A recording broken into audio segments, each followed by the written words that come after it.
Okay, hi everyone. My name is Kaladhar. I'm part of the CTO group at Equinix. And today my talk is on distributed AI architectures. So the talk, basically I've organized it into three parts. First part I will briefly cover some of the AI trends. Secondly, I'll give a quick overview about Equinix and how we are perceiving these AI trends. And the last thing is I'll take you through the actual three AI trends I'm going to talk about, distributed AI trends, and exactly give you some concrete use cases so that you can see how they are applicable to the media industry. So first, the AI landscape, right? So many of you probably know this, but the terms artificial intelligence, machine learning, deep learning, people use these terms, and a lot of times it's confusing for people exactly what do they mean. And this is a very simple representation that I liked. And so basically you have the world of artificial intelligence, and in that you have machine learning algorithms, which are very much driven by data, a lot of data. In AI, you have a lot of rule-based algorithms also that people, experts enter rules. And then deep learning is basically mostly neural networks. These are techniques which have been there since, I think, 60s. And so basically leveraging those techniques to create your AI models, that's deep learning. And AI is not a fad anymore. This time, we have had false starts in the past about AI, but now AI is real. We at Equinix are actually dealing with customers who are solving many of these real problems. So you have cancer treatment. That one is very personal to me because one of my close relatives had cancer, and when I went to the doctor and said, what can I do, right? I'm a technologist. She said, well, if you can collect all the data from different locations about cancer patients, we can find patterns, and that can be used to cure people. So that really hit me that now actually AI is real. And similarly, fraud detection, right? Every time you use a credit card, sometimes I get these phone calls, right? Airplane fault detection, I'll talk about this use case in my talk. Autonomous cars, we're actually dealing with companies, autonomous car companies, which are bringing truckloads of disks they want to bring. They want to bring them to our data center and then use our fast networks to move that data to the cloud. Because each autonomous car generates about 10 terabytes of data per day.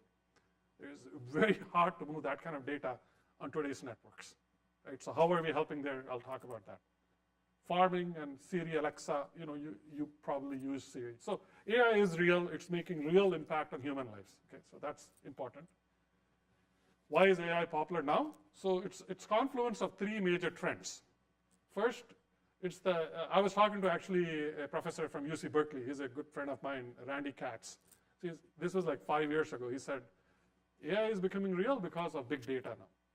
You have so much data that you can actually do meaningful things. So algorithms like neural networks, which historically were not giving you that accurate results and they were slow, all of a sudden, because of a lot of data, they have now become good.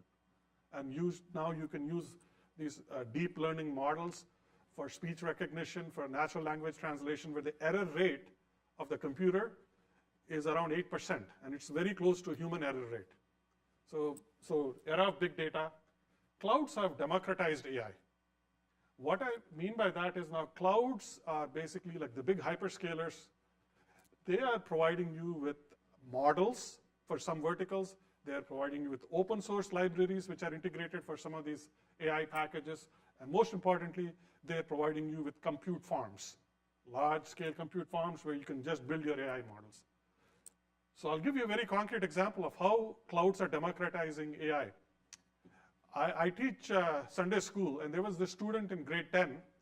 He came and he built an app where he was taking Twitter feeds, and then he was using IBM AI Watson engine, and he was able to predict when there will be riots in Berkeley. So that was the first app. This is a grade 10 kid who's building these apps, AI apps.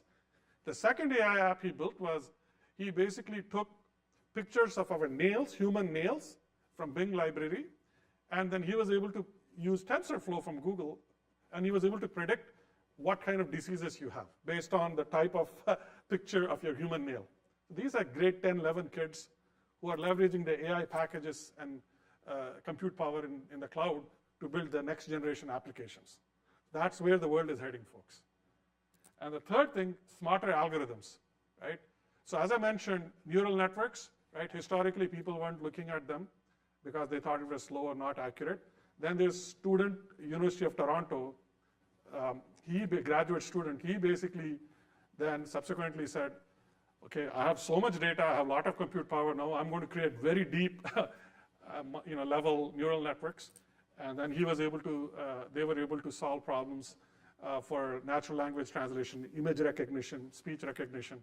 And so basically what happened after that is that most of these big cloud companies, they went and hired everybody from University of Toronto, hired everybody from Carnegie Mellon and so on, right? So en masse, they're going and hiring the entire department for, building their AI. But still, the key point is that now you really don't need a PhD to be building basic AI applications. Clouds are making it easy for you. So what is AI, distributed AI, and why are we talking, what are we talking about? So if you look at the very basic AI model, it consists of collecting data. It consists of data curation or scrubbing or fusing of a lot of data.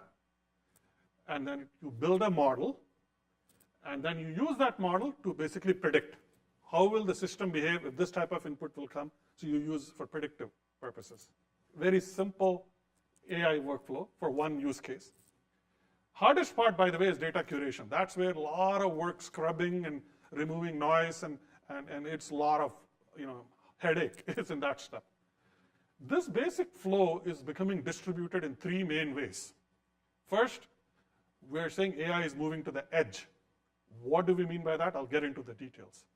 Second, AI architectures on average, or basically any data analytics for that matter, on average are using 10 external data sources. So to improve the accuracy of your model, you might use weather data, you might use traffic data, you might use crime report data, you name it. So you go to many external sources and you're collecting data and you're fusing the data. So how do you do that with high-speed bandwidth networks, and how do you do that in data marketplaces? We'll talk about that. And the third thing is, as I mentioned, AI people are leveraging public clouds.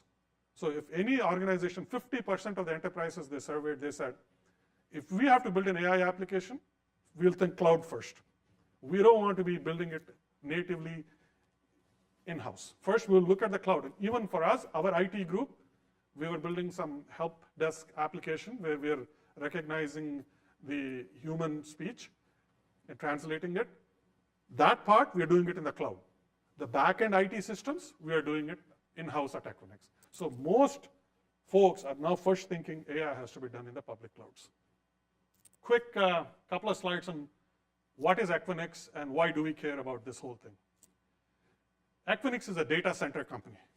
So when you think of data centers, you might think of these huge mega data centers that Google, Facebook, Amazon, etc. have.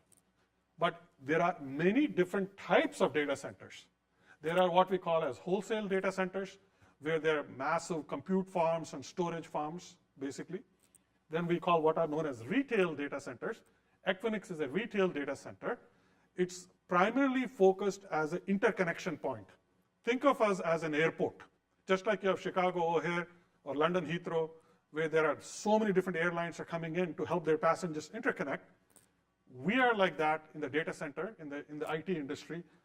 All the major clouds, all the major networks, media content providers, financial companies, they all have their edge nodes at Equinix in order to interconnect with each other, right?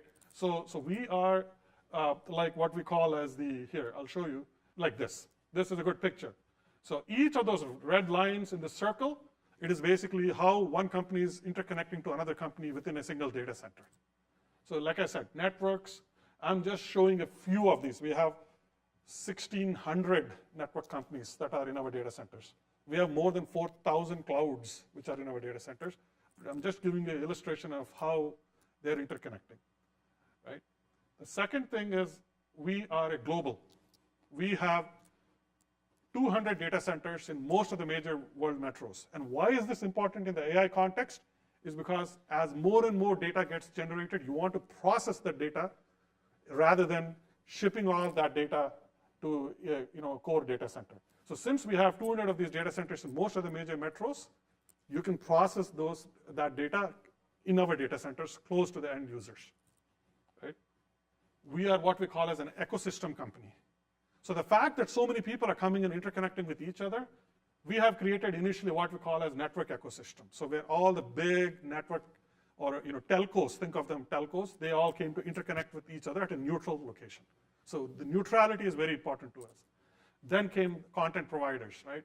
The Netflixes, the CDNs, you name it. All these content providers and distributors, they all interconnect at Equinix. Then basically we have financial ecosystems. All the trading companies, now smart payment companies, all of them are coming and they're interconnecting with each other at Equinix because latency matters for them.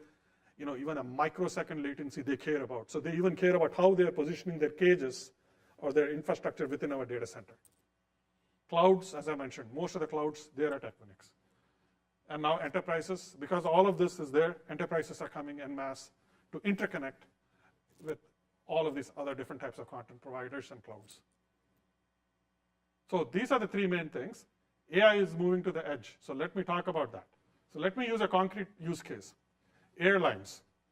So today what is happening, there is an airline company, it's an European airline company, and if there is a flight that lands in LA or San Francisco, per day, that airplane is generating about 7 to 10 terabytes of data. They have to move all that data to their site in Europe, and then they basically build their AI models there using that data, and they're doing fault analysis, fault predictive analysis, all of that centrally in one location.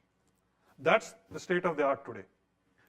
What they want to do going forward is that they want to first, if possible, it's taking a long time for them to send these terabytes of data to a central location. So first thing they said is, can you guys help us to get fast networks, right? So that we can move, let's say, terabytes of data in the order of minutes rather than the order of hours or days. If you use a standard TCP/IP protocol, it will take you many hours, right?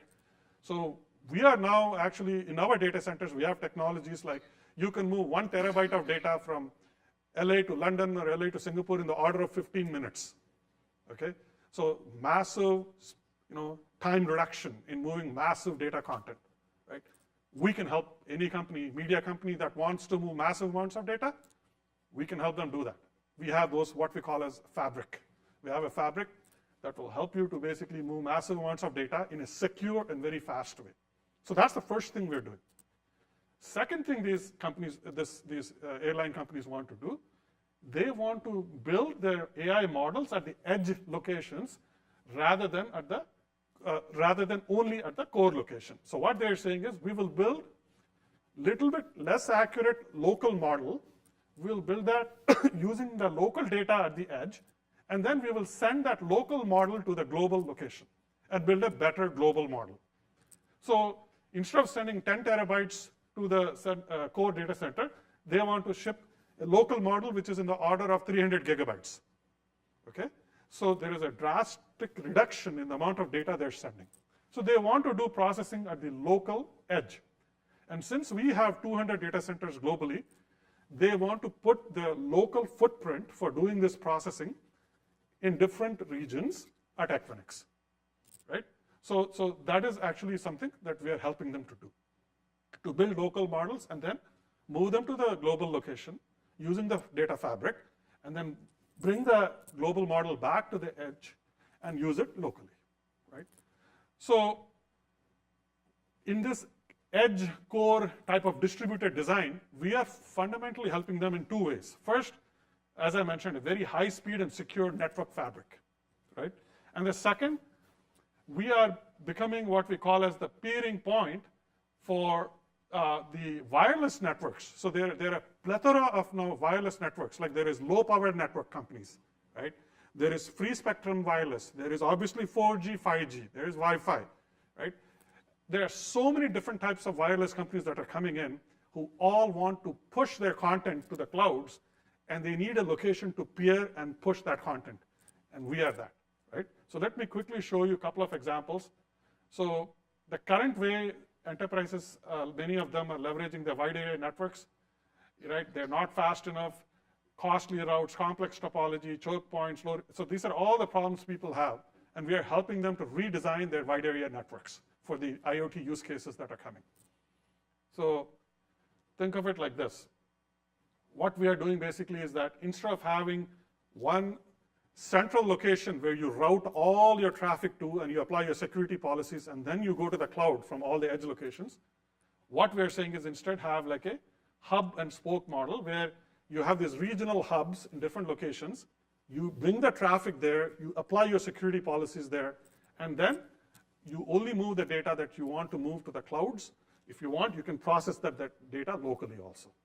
So we are actually providing a re-architecture of this traditional wide area networks and making them ready for the IoT use cases that I talked about.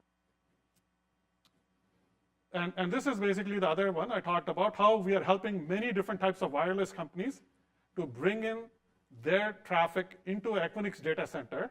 And then in our data center, basically you have edges from all the big clouds. They have their edge locations at Equinix. So essentially what is happening is that you bring this traffic, and then, by the way, even trucks with disks, people are now trying to bring in these disks from autonomous cars and other airplanes and all these heavy, data intensive. They're bringing their disks, they're loading them at Equinix, and they're moving using fast networks to the clouds. Our data centers are very strategically located in all the regions, 1 to 2 milliseconds from any of these big clouds. So it's basically real estate, how you locate it close to the cloud real estate or their data centers is very strategic. And that's why all these wireless companies, many of them are putting their edge footprint at Equinix. Second thing, AI needs buying in and selling of external data. So what we have found is that by 2019, 75% of the apps will leverage 10 external data sources. For AI, the more data you have, the diversity of data that you have, the better models you will have, right? So how are we helping enterprises to build and buy and sell data? What we're doing essentially is we are helping to create a marketplace. And enterprises, one of the most important concerns they have about buying and selling data is they're worried about another Cambridge Analytica type of situation where you give your data to someone, and then what they do with that data, you don't have control over it. So basically what they want is they want a secure way where the providers of data bring their data into this secure sandbox, and the consumers of data, they bring their algorithms, their AI algorithms, their machine learning algorithms in a Docker container. They can bring those algorithms into the secure sandbox to access that data. So you don't let them just take any data and you lose control over that data. So this is the model that many consortiums want. It's not just airlines. So for example, some sample consortiums, the airline people want that. Healthcare distributors, they want that type of consortium. Cybersecurity, NATO is interested in the friendly countries. They want to be able to share security threat data dynamically to figure out, cyber attacks. And then also data center data, right? So there is also grocery chains that want to do this. There are oil companies, they want to do this. Autonomous car companies, they want to share map data. So the basic model is, if you want to buy or sell data in a secure way, in a secure sandbox, right? How do you do that? Basically, we are working on basically building this data marketplace where companies can bring in their data and they can bring their algorithms and securely share them, right? So from a media company standpoint, if you are acquiring data from external sources, right? Today you might be going to what we call as data brokers. So there are these data broker companies. There are around 300 of these, and many of these are resident at Equinix. Because if they come and put their footprint at Equinix, the person who's using these companies to get the data, they can access others as an ecosystem. So we are actually creating an ecosystem of these data broker companies so that you just bring in your IT node and you can access all of these different types of data in one shot at Equinix, right? Third major point AI is moving to the cloud. So what we mean by that is companies want to leverage, enterprises want to leverage the innovation that is happening in the cloud. Clouds are moving at a faster pace with respect to the new type of AI services, the models that they're already building, because they have access to more data. So it's like a positive cycle for them. More data they're getting, the better models they're able to build, and they're basically making those models available to enterprises. But the key problem we are finding, many companies are coming and telling us, is that we don't want to be logged into a single cloud. We don't want to put 1 petabyte of data in a single cloud and basically get logged into them, right? Because of the egress costs, they're very high when you want to pull data out. So what they're asking for is that they want to put their storage at Equinix, and they want to leverage the AI services from multiple clouds. So today you might want to leverage TensorFlow from one cloud. Tomorrow you want to maybe leverage Spark from another cloud. So they want to have the flexibility of keeping their data in a neutral central location and be able to access services from different clouds. So what we did, we did a performance study where basically we said this hybrid distributed model versus having the storage in the cloud itself and the compute in the cloud itself, how is the performance? And what we found is that for many AI applications, they are very bandwidth or throughput sensitive. So as long as you have fat pipes from the neutral data center to the public clouds, performance is neck and neck. And actually, performance is even better than in the public cloud in some cases, more predictable, because in the public cloud, we found the performance varies depending on the time of day when you're accessing the storage. So we found the hybrid architecture actually more predictable in terms of performance. This is an example. So what we are finding is that many companies now want to put the vendors, they're putting their storage as a service they're offering at Equinix, whereas you're leveraging your cloud, compute in the cloud. So they're basically advocating a hybrid architecture, networks, right? As I mentioned, all these wireless networking companies, SD-WAN companies, they're all coming and they're putting their footprint at Equinix as customers are accessing these clouds. And security companies, what we are finding is that now security also, rather than having your security footprint in each of the clouds and figuring out how to manage it, why don't you put your security footprint in one of these? There are many security companies who are offering security services at Equinix. So like you can have a gateway and then you can go access the security at Equinix and then access all the clouds in one shot. Okay.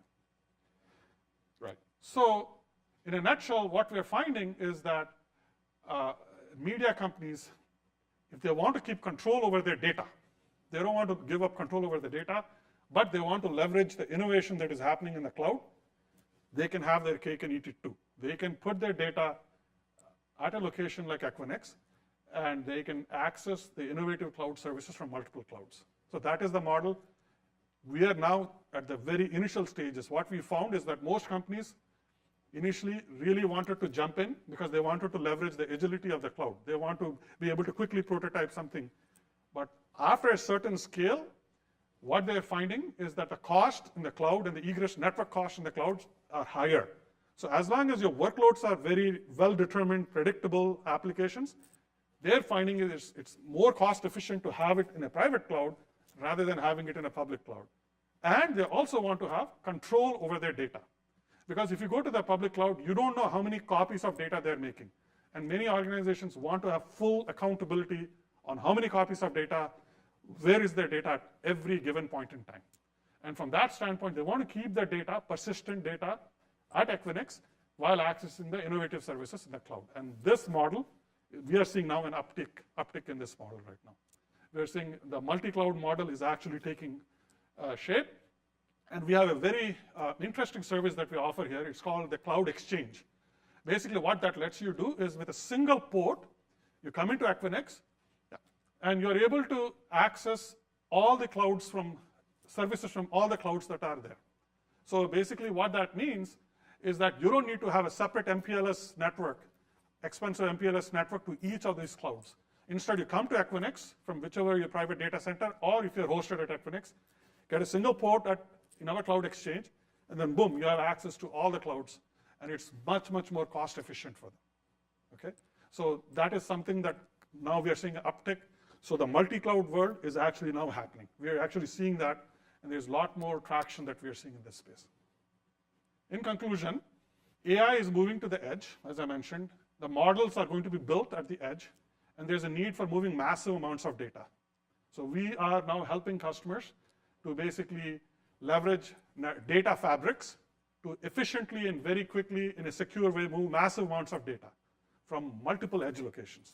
So that is the first thing. So that is for model building at the edge. Second, AI models are leveraging heterogeneous data sources of many different types. So enterprises now want to participate in data marketplaces to buy and sell their insights or data, raw data from other sources. So we are making that possible because they don't want to lose control over their data. So they want to have physical trust. The root of trust, the physical location is very important to them also. And we are that physical location of trust, the network, the security of the network, we provide that. So that is very important to them. And the last, AI is definitely going to leverage public cloud services. So to allow you to get your flexibility to access cloud services from multiple clouds, you can keep your data at Equinix and have fast, high-speed, high-bandwidth networks to all the clouds. So a hybrid AI architecture is real, and it is possible. Okay, thank you.